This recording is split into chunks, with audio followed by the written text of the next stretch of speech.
who refused to leave by last night's deadline, but opponents of the project say they are not giving up their fight. And ABC's Philip Betta has the very latest. This morning, at least 10 pipeline protesters behind bars.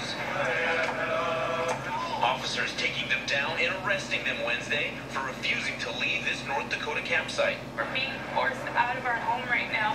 Officials warn the area will soon flood, and trash and debris left behind will become a hazard to nearby rivers. People need to leave for their own safety. And it's also about keeping pollution out of the river. Since last April, the land has been the epicenter of the fight against that 1,200-mile Dakota Access Pipeline that'll run oil from North Dakota to Illinois. Opponents say the pipeline will disturb sacred Native American sites and pollute the water supply. But the pipeline company says it's safer and cheaper than using trucks or trains.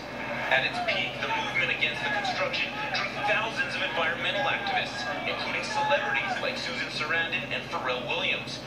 This morning, less than 100 protesters defiantly remain. I'm not trying to get arrested.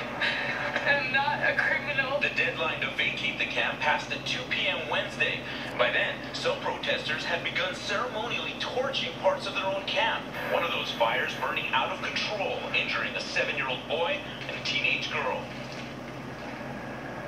The next crucial moment in this standoff will come later this morning when officers will again attempt to clear the campsite. And police say they hope to make that happen without anyone else getting hurt.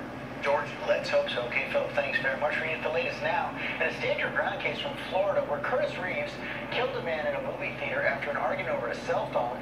Shooter's wife is now taking a stand to help him avoid a murder trial, and ABC's Steve Osmasami is tracking the case. Good morning, Steve. Good morning to you, George. Today, the judge in this case will visit the movie theater where the shooting happened. She will decide before trial whether the shooting was justified. The wife of 73-year-old Curtis Reeves is defending her husband at this Florida court hearing to decide if he has a good enough excuse to avoid a murder trial. Vivian Reeves told the judge he fired his gun in self-defense.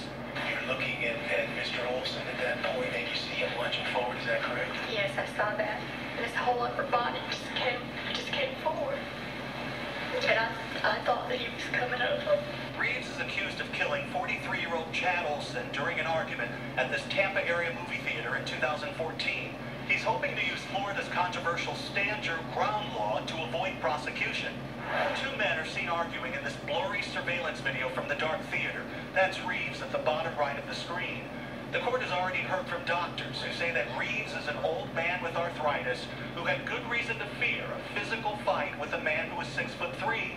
But lawyers for the victim's family aren't buying it. I really think that this is a lot of smokescreen stuff. I think they're just trying to say that he was this gentle, frail old man. The entire argument was over a cell phone that Olson was using during the previews. His wife, who was sitting next to him in the theater, says he was using the phone to reach their babysitter. She told us he did stand up to argue with Reeves, but says Reeves stood up too. He was steps above us, the other guy. He was towering over us. How is that a threat? But in these police recordings, Reeves tells a different story. Scared the hell out of me. Okay, I thought the guy was fixing to beat the Olson's wife will testify she was struck by a bullet in her hand during the shooting. A decision as to whether this case will move forward is expected to come sometime next week. George? It's such a tragedy they came to this. Okay, Steve, thanks very much. All right, everybody. Now to that big news about that $435 million Powerball jackpot. One lucky winner matched all 6 numbers, and a winning ticket was sold at a gas station in Lafayette, Indiana, which is the 7th largest jackpot in Powerball history. And if the winner chooses the lump sum payment, what do you think they get?